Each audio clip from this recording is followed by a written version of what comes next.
শীতে প্রথম class complete বাগানবিলাস গাছে। তো এই শীতকালে আরও আর এক বাগানবিলাস গাছে এরকম গাছ ভর্তি ফুল পেতে কী কী করতে হবে সেটাই আজকে তোমাদের সাথে শেয়ার করব।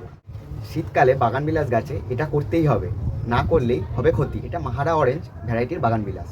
প্রায় 1 থেকে 1.5 মাস গাছে এই ফুলগুলো রয়েছে। কিছু বাগানবিলাস আছে একা একাই ফুল ঝরে যায়, আবার কিছু বাগানবিলাস গাছের ফুল ঝরে না, এগুলোকে কেটে ফেলতে হয়। যে সমস্ত গাছে একা একা ফুল ঝরতে পারে না সেই গাছগুলোতে বিশেষ যত্ন নিতে হবে। প্রথমেই ফুলগুলো কেটে ফেলতে হবে। তাই মায়া করলে চলবে না, এই ফুল না কাটলে গাছে ক্লোরোসিসের প্রবলেম দেখা যাবে। তো প্রথমেই এই ফুলগুলো একে একে কেটে নেব। এই ফুলগুলো আরও কিছুদিন গাছে থাকলে এই ফুল থেকে বীজ তৈরি শুরু হবে, আর বীজ তৈরি শুরু হলে গাছের গ্রোথ একদম থেমে যাবে।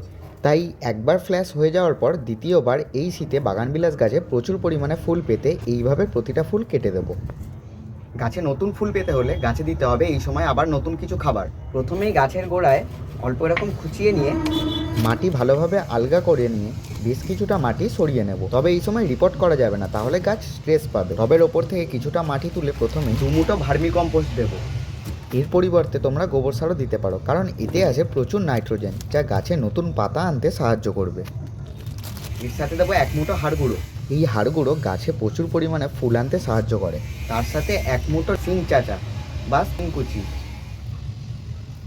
এর সাথে দিয়েছি 1 মুঠো নিমখোল। নিমখোল গাছকে রোগ পোকা দমনে সাহায্য করে। 8 থেকে 10 দানা 10-26-26 এনপিকে। এই 10-26-26ও গাছে প্রচুর পরিমাণে ফুল আনতে সাহায্য করে। আর এর সাথে দিয়েছি এই লাল পটাশ, যা গাছে ফুল এবং ফুলের রং উজ্জ্বল করতে সাহায্য করবে।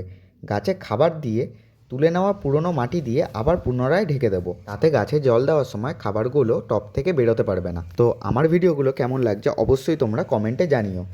আগামী 20 থেকে 25 দিনের মধ্যেই এই গাছে আবার ফুল চলে আসবে। তো আজকের মতো এটুকুই, দেখা হচ্ছে পরের ভিডিওতে। বাই।